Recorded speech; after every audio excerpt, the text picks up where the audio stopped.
4절로 13절 함께 교독하도록 하겠습니다. 사랑은 오래 참고 사랑은 온유하며 시기하지 아니하며 사랑은 자랑하지 아니하며 교만하지 아니하며 무례히 행하지 아니하며 자기의 유익을 구하지 아니하며 성내지 아니하며 악한 것을 생각하지 아니하며 불의를 기뻐하지 아니하며 진리와 함께 기뻐하고 모든 것을 참으며 모든 것을 믿으며 모든 것을 바라며 모든 것을 견디니라. 사랑은 언제까지나 떨어지지 아니하되 예언도 패하고 방언도 그치고 지식도 패하리라. 우리는 부분적으로 알고 부분적으로 예언하니 온전한 것이 올 때에는 부분적으로 하던 것이 패하리라.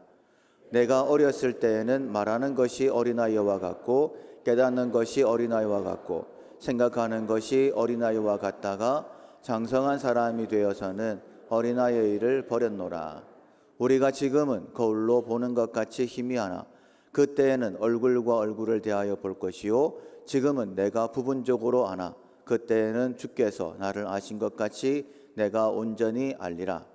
그런즉 믿음, 소망, 사랑 이 세 가지는 항상 있을 것인데 그 중에 제일은 사랑이라. 아멘. 믿음, 소망, 사랑, 방법은 소망이라는 제목으로 세 번째 말씀 함께 나누도록 하겠습니다. 어떤 사람을 하나님께서 가장 기뻐하실까? 이제 다 천국에 가지 않겠습니까? 그때에 어떤 사람이 정말 부끄럽지 않게 주님 앞에 설 수 있을까? 믿음의 그릇에 사랑을 듬뿍 담은 사람이다, 이렇게 말씀드릴 수 있습니다. 히브리서 11장 6절에 보면 믿음이 없이는 하나님을 기쁘시게 못하나니, 그러니까 반드시 믿음이 있어야지만이 하나님을 기쁘시게 해드릴 수 있죠. 그리고 로마서 13장 10절에 보면 그러므로 사랑은 율법의 완성이다, 이렇게 말씀을 하셨습니다. 믿음은 그릇이다, 이렇게 말씀을 드렸고 거기에 사랑을 채우면 된다. 그러니까 내 자신을 돌아보면서 믿음의 그릇에 내가 사랑을 잘 채우고 있구나, 이러면 부끄러움 없이 하나님 앞에 설 수 있게 됩니다. 그러니까 첫째 시간에는 믿음이 첫 번째이다, 믿음이 그릇이다 라는 말씀을 들었습니다. 하나님께서 아무리 좋은 것을 우리에게 예비해 놓으셨다 할지라도 믿음의 그릇이 없다면 그 어느 것도 담을 수가 없기 때문이죠. 둘째 시간에는 그릇 안에는 반드시 사랑을 채워야 된다. 가장 귀한 보배는 사랑이다, 이렇게 말씀을 드렸습니다. 아무리 크고 화려한 그릇이라 할지라도 비어 있으면 무용지물이지 않습니까? 앞서 읽었던 말씀에서 내가 사람의 방언과 천사의 말을 할지라도 사랑이 없으면 소리나는 구리와 울리는 꽹과리가 되고 내가 예언하는 능력이 있어 모든 비밀과 모든 지식을 알고 또 산을 옮길 만한 모든 믿음이 있을지라도 사랑이 없으면 내가 아무것도 아니요 내가 내게 있는 모든 것으로 구제하고 또 내 몸을 불사르게 내줄지라도 사랑이 없으면 내게 아무 유익이 없다, 이렇게 말씀하셨습니다. 참 어렵다라는 생각이 듭니다. 그래서 오늘 세 번째 시간에는 좀 실제적인 부분입니다. 질문이죠. 그렇다면 이 믿음의 그릇에 사랑을 채울 수 있는 방법은 무엇일까? 만약 사랑이 없으면 아무것도 아닌 삶이 되어지는데 그 사랑을 채울 수 있는 방법은 무엇일까? 사랑이 너무나 어렵기 때문이죠. 조금만 서운해도 갑자기 미워집니다. 작은 이익에도 욕심이 생깁니다. 나에게 잘해주는 사람을 사랑하는 것은 쉽지만은 하나님께서 말씀하신 것처럼 원수를 사랑하는 것은 생각도 하기 싫습니다. 그냥 생각만 나도 화가 납니다. 잘 안 되는데, 그런데 반드시 사랑해야 됩니다. 어떻게 사랑할 수 있을까? 그 답은 소망입니다. 죽음에 이르는 병이 절망이죠. 그러면 살아나는 방법은 소망이다, 이렇게 말씀드릴 수 있는 것입니다. 그러나 이 소망이라는 것은 세상 사람들이 흔히 말하는 것처럼 그냥 잘 될 거야 라는 그런 긍정적인 생각이 아닙니다. 내일은 좀 편해지겠지, 좀 형편이 나아지겠지, 점점 좋아질 거야. 그런다고 해서 좋아지는 것이 아닙니다. 본문에 믿음, 소망, 사랑, 이 소망을 얘기할 때는 엘피스라는 단어를 쓰는데, 이 단어는 하나님의 약속의 말씀에 근거를 둔 소망을 이야기를 합니다. 하나님의 말씀에 근거를 둘 때에야 그것이 비로소 확실한 소망이 되어진다는 것이죠. 히브리서 6장 19절에 보면 우리가 이 소망을 가지고 있는 것은 영혼의 닷 같아서 튼튼하고 견고하여 휘장 가운데 들어가나니, 소망을 가지고 있다. 하나님의 말씀에 닻을 내리게 되어지면, 주님도 말씀하셨습니다. 말씀을 듣고 행하면 반석 위에 집을 지은 자 같다, 이렇게 말씀하셨어요. 그래서 하나님의 말씀에 닻을 내리면 튼튼하고 견고하여 휘장 안에 들어간다, 이렇게 말씀하고 있어요. 이 휘장 안에는 누가 계시냐면 하나님이 계시죠. 나를 너무너무 사랑하셔서 나를 위하여 모든 것을 다 주시는 하나님, 전능하신 하나님, 그 하나님을 만나는 방법이 소망의 닻을 내리는 것이다, 이렇게 말씀하고 있습니다. 다시 한번 말씀을 드리지만 우리가 반드시 이 소망을 가져야 되는 이유가 무엇이냐면, 믿음의 그릇을 준비했다 할지라도 사랑을 채우는 것이 너무너무 힘들기 때문입니다. 누구든지 사랑하고 싶다라는 생각을 하실 거예요. 그런데 조금만 지나고 나면 해도 안 돼, 이렇게 포기해 버릴 때가 많이 있지 않습니까? 마치 작은 배터리로는 큰 기계를 움직일 수가 없죠. 조금만 움직이려고 하다 보면 삐걱거리다가 금방 방전이 되고 더 이상 움직일 수가 없게 되는 것과 마찬가지입니다. 내가 이렇게 노력했는데 변함이 없네, 이러면 금방 방전돼 버리고 사랑하려고 했던 그 마음은 오히려 더 큰 미움으로 바뀌어질 수밖에 없다라는 거예요. 그때 이 소망이라는 것은요, 배터리를 연결하는 것이 아니라 콘센트에 연결하는 것과 같습니다.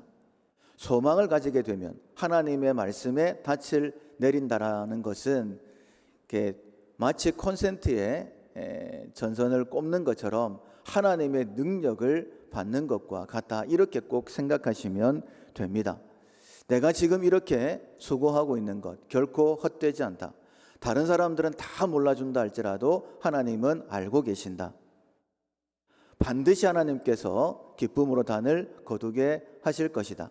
하나님의 때가 있고 하나님의 시간이 있고, 나보다 나를 더 잘 아시는 하나님께서 가장 좋은 것으로 내게 응답하신다. 모든 것을 합력하여 선을 이루신다라는 그 소망은요, 결코 방전되지 않습니다. 만약에 조금 하다가 이제 못하겠어, 이런 생각이 든다고 한다면 내 힘으로 했다, 이렇게 생각하시면 됩니다. 내 힘으로 하려고 하면 하나님께서 결코 역사하시지 않습니다. 한번 그래, 네 힘으로 한번 해봐라, 이렇게 내버려 두시는 것이죠. 이 소망을 가지고 끝까지 이겨냈던 사람, 결코 그럴 수 없는데 사랑을 흘려보냈던 사람, 이러면 가장 먼저 떠오르는 사람 중에 한 분이 바로 요셉입니다. 요셉은 형들의 시기와 질투로 미디안 상인들의 손에 팔려서 노예가 되어버렸죠. 10대 후반의 나이였어요. 이집트의 시위대장 보디발의 노예가 되었는데 거기에다가 억울한 누명까지 쓰고 감옥에 들어갔습니다. 정상적인 모습이라면 어떤 모습일까요? 아마 미쳤을 거예요. 아마 그 속에 분노를 참지 못했을 것입니다.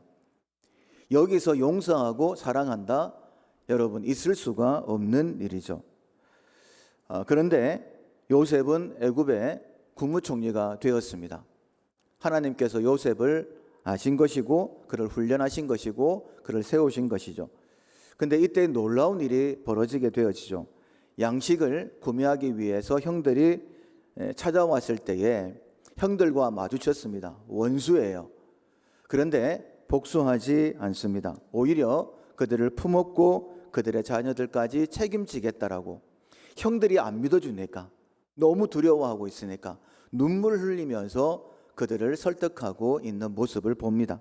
창세기 45장 5절에는 당신들이 나를 이곳에 팔았다고 해서 근심하지 마소서, 한탄하지 마소서. 하나님이 생명을 구원하시려고 나를 당신들보다 먼저 보내셨나이다. 당신들이 나를 판 것이 아니라 하나님께서 우리 모두의 생명을 구원하시려고 나를 보내신 것입니다. 그러니까 하나님의 뜻에 자기의 생각을 맞추고 있는 것이죠. 창세기 50장에도 보면 마찬가지입니다. 당신들은 나를 해하려 하였으나 하나님은 그것을 선으로 바꾸사. 우리는 악합니다. 내가 행하는 것이 아니면 상대방이 행하는 것이 악할 수 있습니다. 그러나 하나님은 그 모든 것을 선으로 바꿀 수 있는 분이시죠. 그래서 오늘과 같이 많은 백성의 생명을 구원하게 하시려고 하셨습니다라고 이야기를 합니다. 자, 형들을 용서하고 사랑하고 섬겼던 것, 어떻게 그럴 수 있었을까? 원래 요셉의 마음이 넓었을까? 여러분, 말도 안 됩니다. 그런 일은 있을 수가 없어요. 인간의 배터리로는 이런 사랑을 할 수가 없습니다. 소망이었습니다. 하나님의 말씀에, 하나님의 뜻에, 하나님의 전능하심에 콘센트를 꼽았던 거예요. 그 소망은 어렸을 때에 하나님께서 그에게 주신 꿈이었습니다. 그리고 항상 함께 하시면서 창세기 39장에 보면 노예가 되었을 때도 하나님이 함께 하셨다, 형통한 자가 되었다, 이렇게 말씀하세요. 노예가 되었을 때도 하나님이 함께 하셨다, 형통한 자가 되었다, 이렇게 말씀하고 있습니다. 하나님이 함께 하시는 방법은 한 가지입니다. 하나님은 말씀이시기 때문에 말씀을 주시는 거예요. 그 말씀을 요셉이 붙들었습니다. 하나님의 약속은 반드시 이루어진다. 이 길 통해서 내가 죄수냐, 노예냐, 죄수냐, 이런 건 아무런 상관이 없다. 하나님의 때가 되어지면 하나님의 방법으로 하나님께서 일하실 것이다. 그때에 하나님의 영광이 드러나게 될 것이다. 여러분, 이 소망이라는 것은 펌프질과 같습니다. 마치 믿음의 그릇 안에 어떻게 하면 사랑을 채울 수 있을까? 소망으로 펌프질을 계속해낼 때, 이 소망의 펌프질은 하나님의 말씀을 붙든 소망이라고 했어요. 하나님의 말씀을 붙들고 하나님의 말씀, 하나님의 말씀, 하나님의 말씀, 이 말씀을 내게 주셨지. 이 말씀을 통하여 하나님의 역사가 나타나게 될 거야. 하나님은 선하신 분이셔. 반드시 그 역사를 선하게 드러내실 거야. 먼저는 하나님의 말씀을 붙들 때에 하나님은 사랑이시라고 했습니다. 하나님의 말씀을 펌프질할 때에 요셉의 마음에 하나님의 말씀이 채워졌다는 것은, 다르게 말씀을 드리면 하나님의 사랑이 채워진 거예요. 할렐루야. 이 사랑이 채워지니까 형들, 도저히 용서할 수도 없고 사랑할 수도 없고 섬길 수가 없는 그 형들에게도 이 사랑이 흘러나가게 된 것이죠. 그래서 말이 안 되는, 당신이 나를 판 것이 아니라 하나님 나를 보내신 것입니다. 당신은 나에게 악을 행했지만은 하나님이 이것을 선하게 바꾸셨습니다. 만민의 생명을 구원하게 하실 것입니다. 그러고서는 복수하지 않고 끝까지 사랑할 수 있었던 것입니다. 여러분, 이 소망을 선택하셔야 되는 거예요. 20세기 정신의학자이면서 아우슈비츠 강제 수용소에서 살아남았던 빅터 플랭클이라는 분이 이런 글을 이렇게 적었습니다. 지옥과 같은 수용소에서 인간은 철저하게 짐승처럼 파괴되었다. 하루에 빵 한 조각과 묽은 수프 한 그릇으로 연명하는 극한의 상황 속에서 대부분의 수용자들은 이기적으로 변했고 동료의 빵을 훔치거나 타인의 죽음을 방관했다. 사랑과 배려는 삭취였다. 미래에 대한 소망을 잃어버린 사람들은 육체보다 마음이 먼저 무너졌고 대개는 며칠 지나지 않아 가스실로 가기 전에 시체로 발견되었다. 그러나 그 지옥 속에서도 기적이 있었다. 어떤 이들은 자신의 마지막 남은 빵 한 조각을 더 굶주린 동료에게 건넸다. 얼어 죽어가는 다른 수용자를 밤새 안아주며 위로의 말을 건넸다. 그 극한의 상황에서 어떻게 그런 고귀한 사랑이 가능했을까? 그러니까 그런 지옥 같은 상황 속에서도 사랑은 있었어요. 이 빅터 플랭클은 그 이유를 이렇게 이야기를 합니다. 그들의 공통점은 바로 미래에 대한 소망이었다. 반드시 살아나가서 내 가족들을 만날 것이다 라는 그런 소망, 내가 반드시 살아나가서 이 참혹상을 내가 증언하겠다라는 그런 소망이 그들에게 있었기 때문에 그들은 사랑을 흘려보낼 수 있었습니다. 그에 져서 죽음의 수용소에서라는 글 안에 보면 이런 내용이 있습니다. 어떤 상황에 놓이더라도 자신의 태도를 선택할 수 있는 자유는 빼앗을 수 없다. 자신의 태도를 선택할 수 있는 자유는 빼앗을 수가 없다고 합니다. 강제 수용소예요. 정말 절박한 상황이었습니다. 그러나 나의 태도를 빼앗을 수 있는 그 무엇도 없다. 이렇게 이야기하고 있습니다. 소망을 붙드는 자는 현실의 지옥 속에서도 사랑을 선택할 수 있는 것이었죠.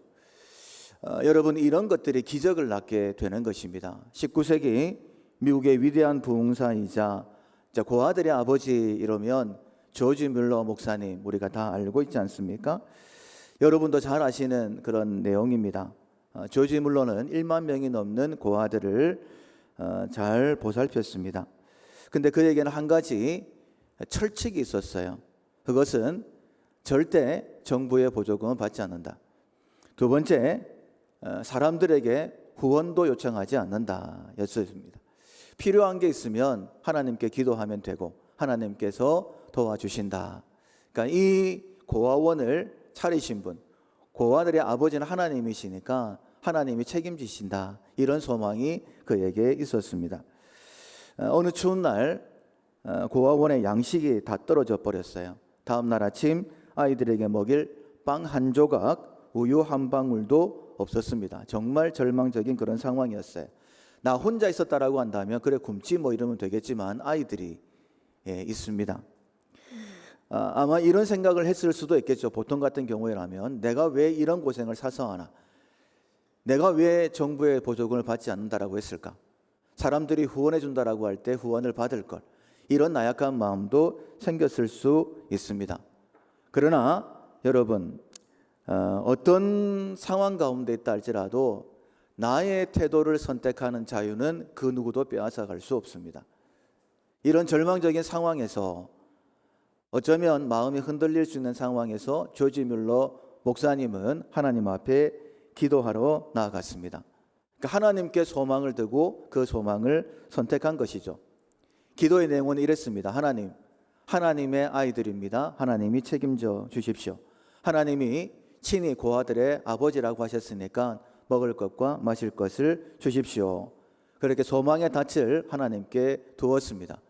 소망의 닻을 하나님께 두면 휘장 안으로 들어가는 거예요. 하나님을 직접 대면하게 되는 것입니다. 놀라운 역사가 있었죠. 첫 번째가 무엇이었냐면 아이들을 식당에 모아놨다라는 거예요. 그들 앞에는 빈 그릇과 빈 잔만 있습니다. 그리고 하나님 앞에 감사 기도를 드립니다. 저는 이 글을 다시 한번 읽으면서 전율이 떠올랐어요. 막 몸이 떨렸습니다. 어떻게 이럴 수 있을까? 요즘 자주 드리는 말씀이 성령이 임하시면 권능을 받게 되어지는데, 예수님이 하신 말씀처럼 내가 한 일도 너희들이 할 것이요 나보다 더 큰 일을 한다라고 말씀하셨잖아요. 야, 여기에도 하나의 사건이 있네. 예수님은 오병이어로 5천 명을 먹이셨는데 조지 뮬러 목사님은 아무것도 없는데도 하나님 앞에 감사드리고 있네. 이런 생각을 했습니다. 여러분, 누구에게나 하나님께서는 이런 은혜를 베풀어 주신다라는 거예요. 소망을 하나님의 말씀에 두었을 때에 조지 뮬러 목사님 아이들을 불러 모았습니다. 그리고 빈 그릇과 빈 잔을 놓고 하나님 앞에 감사했습니다. 그때 놀라운 역사가 일어났죠. 갑자기 고아원 문이 세차게 두드려집니다. 문을 열어봤더니 누구였을까요? 빵집 주인이었습니다. 어젯밤에 하나님께서 얼마나 내 아이에게 큰 감동을 주시든지 아이들에게 따뜻한 빵을 먹여라 이 마음을 주셔서 밤새도록 빵을 만들었습니다. 지금 따끈따끈한 빵을 가지고 왔는데 아이들에게 먹이십시오 이랬어요. 이제는 뭐가 필요할까요? 우유가 필요합니다. 갑자기 덜커덩거리는데 하필이면 우유를 싣고 가던 이 수레가 고아원 앞에서 바퀴가 고장이 났습니다. 이 주인도 그때 하나님께서 감동을 주셨겠죠. 이 바퀴를 고치려고 하면 시간이 걸릴 테고 제때에 사람들에게 나눠줄 수 없을 텐데 이 아이들에게 주면 좋겠다, 이런 마음이 있었겠죠. 아이들에게 나눠주면 안 되겠습니까?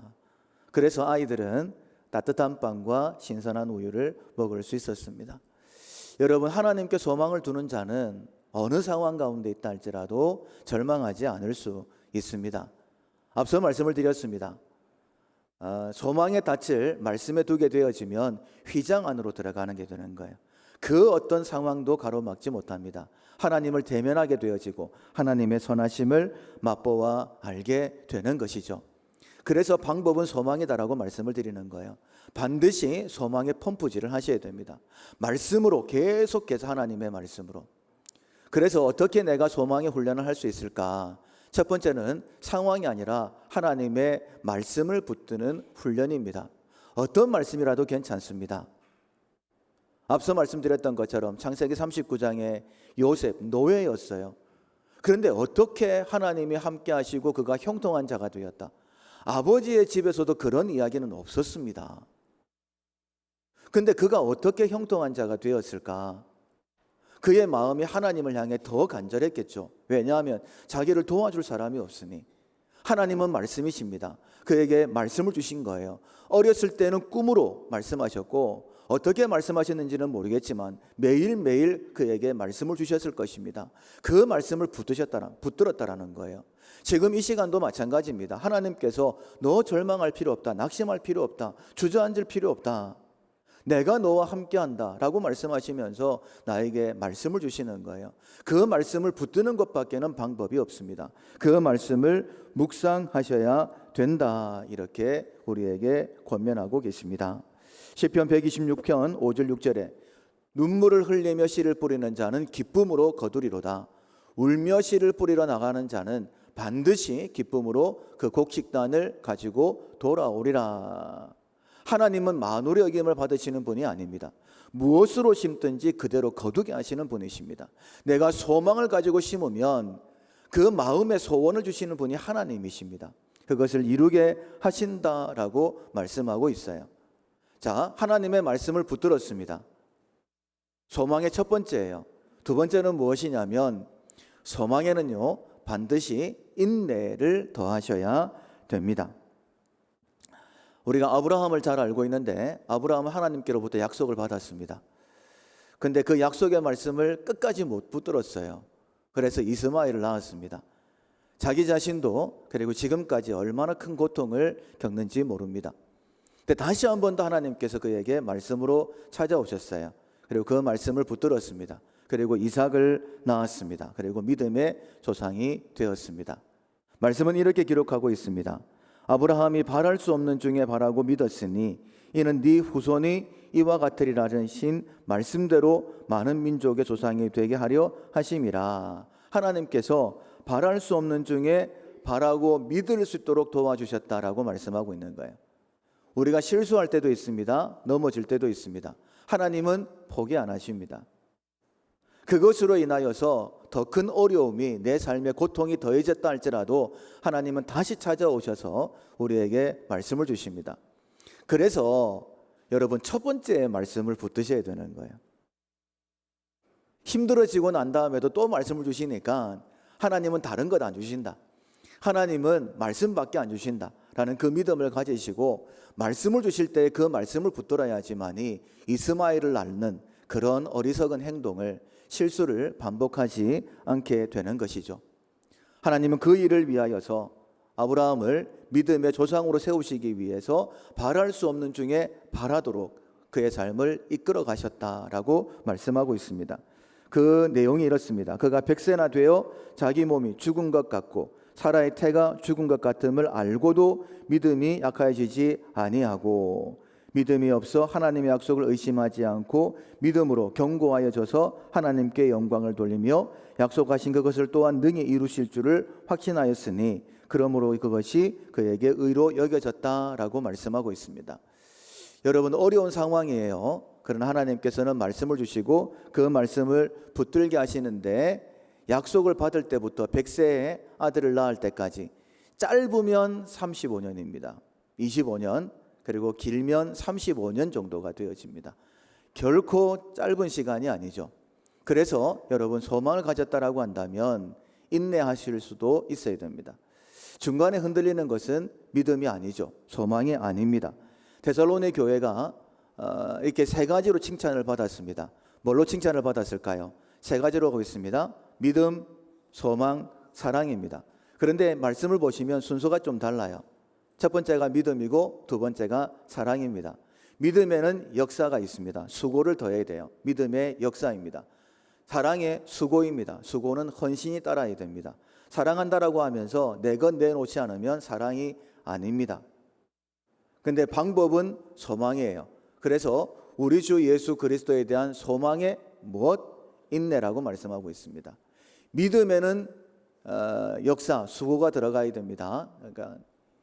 그리고 사랑에는 수고가 들어 있습니다. 여기에는 헌신이 들어가야 됩니다. 그리고 소망에는 반드시 인내가 들어가야 됩니다. 중간에 포기해버린다라고 한다면 그것은 하나님을 믿었다, 하나님께 소망을 뒀다라고 말할 수가 없는 것이죠. 콘센트에 잠시 꽂았다가도 빼버리면 더 이상의 전기의 능력은 경험할 수 없는 것과 같습니다. 이처럼 첫 번째가 하나님의 말씀을 붙들어야 된다. 두 번째가 소망은 그 말씀을 끝까지 붙들어야 된다. 인내다. 이렇게 말씀을 드렸고, 세 번째로는 성령 하나님의 도우심을 구해야 됩니다. 왜냐하면 성령 하나님은 되게 하시는 분이시거든요.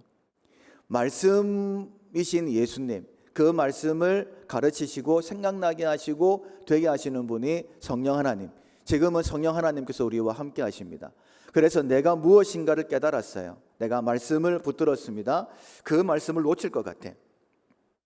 끝까지 붙드는 게 너무너무 힘들어요. 그러면 되게 하시는 하나님 앞에 구하셔야 됩니다. 하나님 도와주십시오라고 구하시면 됩니다. 이렇게 말씀하고 있어요. 소망이 우리를 부끄럽게 하지 아니함은 우리에게 주신 성령으로 말미암아 하나님의 사랑이 우리 마음에 부은 바 됩니다. 굉장히 중요한 말씀입니다. 5절 다시 띄워주세요. 소망이 우리를 부끄럽게 하지 아니함은, 하나님의 말씀을 붙들고 그 말씀을 끝까지 붙들면 절대 부끄러움 당하지 않습니다.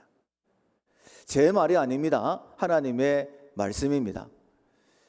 소망이 우리를 절대 부끄럽게 하지 않습니다. 첫 번째, 말씀을 붙들고 그 말씀만을 붙들고 인내하면 절대 부끄러움 당하지 않습니다. 절대 실패하지 않습니다. 절대 실수하지도 않습니다. 믿으십시오. 소망은 우리를 절대 부끄럽게 하지 않습니다. 그 이유가 우리에게 주신 성령으로 말미암아 하나님의 사랑이 우리의 마음에 부은 바 됨이니, 성령께서 무엇을 하시느냐? 우리의 마음에 하나님의 사랑을 부어주시기 때문입니다.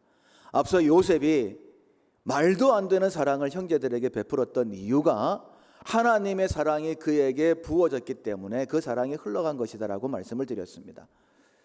소망을 가지게 하시는 분도 하나님이시죠.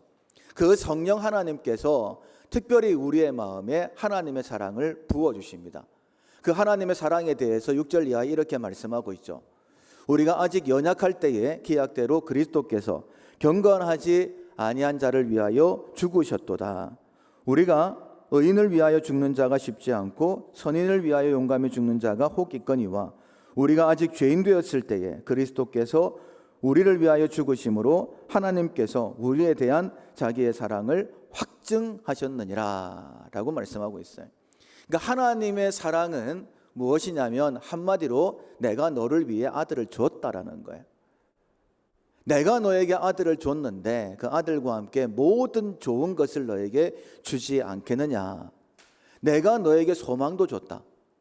그 소망을 이루는 것이 나 여호와인데 내가 너에게 그냥 얘기했겠느냐, 이렇게 말씀하신다라는 거예요. 하나님의 말씀을 붙드십시오. 그리고 그 말씀을 이루어가는데, 그래 내가 이 소망이 진짜인지 하나님께서 달아보시겠지. 내가 이 소망을 끝까지 붙들어야 되겠다. 여러분, 소망은 결코 우리를 부끄럽게 하지 않습니다. 왜냐하면 하나님께서 그렇게 하시겠다라고 약속하셨기 때문입니다. 이 사랑의 마음이 흘러내려갈 때에 누구든지, 앞서는 요셉에 대하여 말씀을 드렸습니다. 호세아 선지자도 마찬가지였죠. 호세아는 선지자였어요. 그런데 하나님께서 그 당시에 가장 음탕한 여인이었던 고멜이라는 여인과 결혼을 해라라고 말씀을 하십니다. 하나님께서 이스라엘을 얼마나 사랑하시는가 하는 것을 이 호세아가 고멜과 결혼하는 것을 통하여 말씀하기를 원하셨습니다. 그렇다면 좀 정신 차리고 살았으면 좋았을 텐데 결혼 후에도 남편과 자식을 버려두고 다른 남자를 찾아 가출을 했습니다.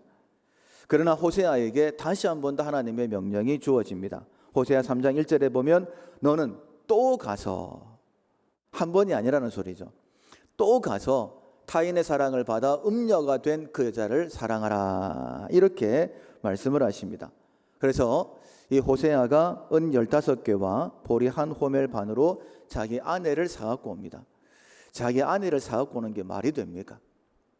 근데 하나님께서 그렇게 하라라고 말씀을 하십니다. 근데 호세아가 이 말도 안 되는 일을 할 수 있었던 이유가 무엇일까? 그것은 이스라엘을 사랑하시는 하나님의 사랑을 알았기 때문이에요. 하나님께서 이스라엘을 포기하지 않으셨구나. 우리가 이 고멜과 같이 음탕하게 다른 길로 다른 우상을 섬기면서 하나님의 마음을 아프겠지만은 하나님께서는 내가 고멜을 이렇게 사랑하는 그 모습을 통하여 여전히 이스라엘을 사랑하신다, 회복시키시기를 원하신다. 그 하나님의 사랑의 마음이 그에게 부어졌기 때문에, 여러분, 선지자이기 때문에 다 하나님의 말씀을 듣는 것은 아닙니다. 하나님의 말씀을 들었다고 해서 그대로 다 살아갈 수 있는 게 아닙니다. 하나님의 사랑이 내 마음에 부은 바 되어야지만이 그 하나님의 사랑을 실천하며 살아가는 진짜 선지자로서 내가 있는 자리에서 내 가족들에게, 내 직장 동료들에게 그렇게 보여주는 삶을 살아갈 수 있는 것이죠. 여러분, 이런 원리들을 반드시 기억하셔야 됩니다. 그냥 내 노력은 그저 배터리에 불과하다. 내가 정말 세상을 바꾸어낼 수 있는, 내 가정을 바꾸고 세상을 바꾸어내는 그런 사람으로 살아가기를 원한다면 하나님께로 붙어야 된다. 여러분, 이 소망이 하나님께 콘센트를 꽂는 것과 같다라고 말씀드렸습니다. 하나님의 사랑이 부은 바 됐다, 이렇게 앞서 말씀을 드렸는데, 이 부은 바 되었다라는 원어적인 의미는 폭포수가 떨어지는 그 모습을 이야기를 합니다. 그냥 조금 물이 흘러오는 게 아니에요. 소망이 우리를 부끄럽게 하지 아니함은 하나님의 사랑이 우리의 마음에 부은 바 됨이니라고 말씀하고 있어요. 우리가 하나님의 말씀을 붙들고 하나님 이 말씀대로 될 줄로 믿습니다. 모든 상황이 다 끊겨지고 불가능하다 할지라도 저는 하나님의 말씀을 붙듭니다라는 인내하며 나아갈 때에 하나님의 사랑이 그냥 폭포수와 같이 우리의 마음에 부어지게 되는 거예요. 그래서 말도 안 되는, 하나님께서 이 고아들을 사랑하시지, 이 고아들을 책임지시지, 그렇다면 오늘도 먹이시겠지, 그리고는 아이들을 불러 모을 수 있는 거예요. 아무것도 없습니다. 그냥 빈 그릇입니다. 빈 잔입니다. 그러나 하나님의 사랑이 쏟아 부어지니까 하나님 앞에 감사 기도를 드릴 수 있는 거예요. 여러분, 이게 기적입니다. 하나님 빵 주시면, 하나님 우유 주시면 그건 믿음이 아니죠. 되었는데요, 벌써. 소망은 우리를 결코 부끄럽게 하지 않습니다. 성령 하나님께서 하나님의 사랑을 우리의 마음에 부어주신다라고 말씀하신 거예요. 로마서 8장 16절에 보면 성령이 친히 우리의 영과 더불어 우리가 하나님의 자녀인 것을 증언하시나니 자녀이면 또한 상속자 곧 하나님의 상속자요 그리스도와 함께한 상속자니 우리가 그와 함께 영광을 받기 위하여 고난도 함께 받아야 할 것이니라.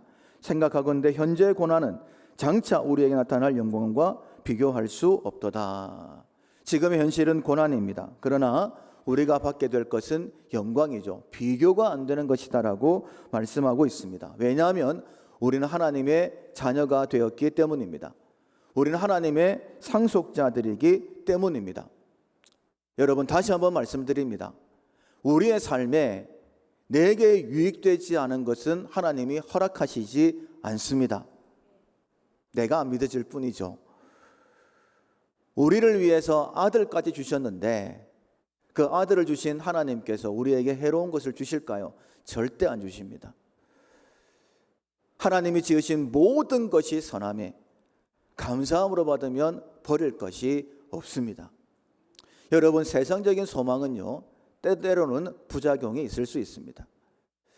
수요일도 말씀을 드렸는데 제가 조금 화가 난 것처럼 보이실 수 있습니다. 왜냐하면 보톡스를 맞았거든요. 여기가 무거워졌어요. 이제 예전에도 몇 번 보톡스를 맞았습니다.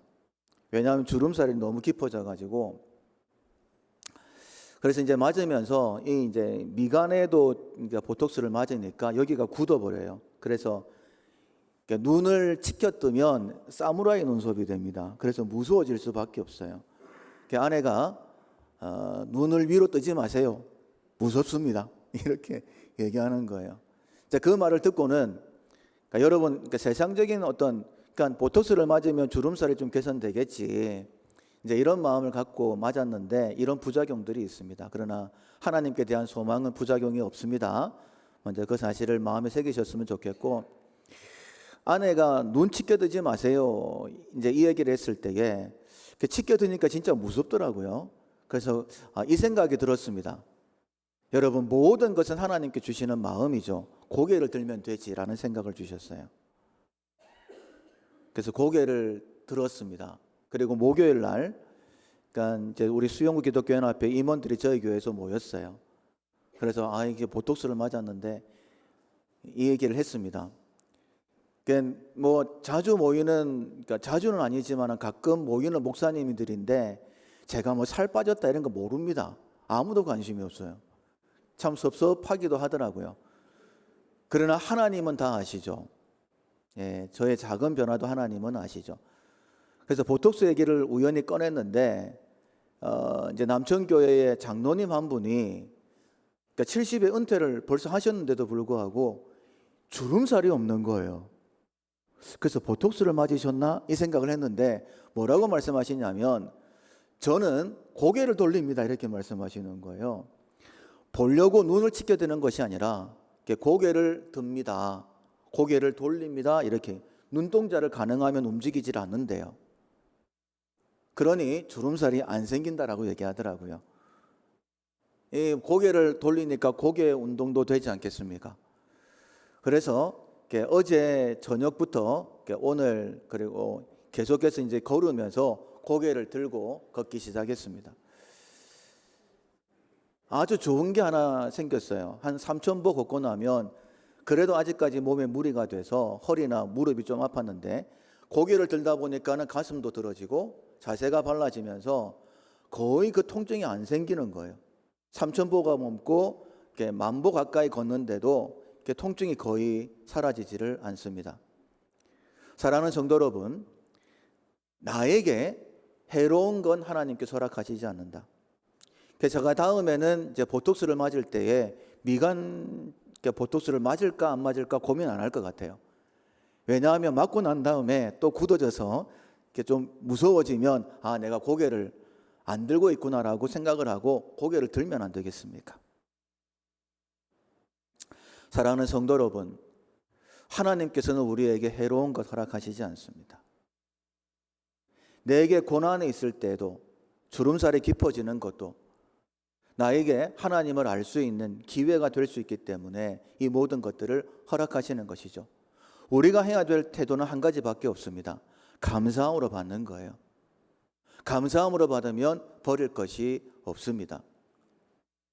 더 이상 집사람이 건강에 대해서 말하지 마세요, 지난주까지 얘기했는데 이번 주에는 얘기를 안 하더라고요. 왜냐하면 또 할 거니까. 계속 생길 것 같아요. 몸이 안 좋아서 건강관리를 하면서부터 하나님께서 점점 계속 좋은 것들을 주실 것 같습니다. 제가 이렇게 말씀을 드리는 것은 여러분들에게 설교 내용과 관련이 되어서 말씀드리는 것도 있지만은 또 한 가지는 여러분들도 좀 따라했으면 좋겠다. 저는 행복합니다라고 말씀을 드립니다. 행복한 이유에 대해서도 말씀을 드려요. 저는 걱정하지 않습니다라고 말씀을 드립니다. 걱정하지 않는 이유에 대해서도 말씀을 드립니다. 그 이유는 무엇이냐면 여러분들도 저와 함께 그 길을 걸었으면 좋겠다 싶기 때문입니다. 건강에 대하여 말씀을 드리는 것도 마찬가지입니다. 그냥 웃지만 마시고요. 좀 함께 건강 관리하셨으면 좋겠어요. 저는 120살까지 살 겁니다. 여러분들도 저와 함께 120살까지 건강하게 주신 사역 잘 감당하면서 주를 섬기면 얼마나 좋겠습니까? 하나님께서 이 소망을 우리에게 주시는 줄 믿습니다. 믿음의 그릇에 사랑을 담는 방법은 소망밖에 없습니다. 이 소망은 그냥 막연한 소망이 아니라 하나님의 말씀을 붙드는 것입니다. 그 말씀을 붙들려고 하면 인내가 필요합니다. 인내하실 때에 하나님께 도우심을 구하십시오. 반드시 도와주실 것입니다.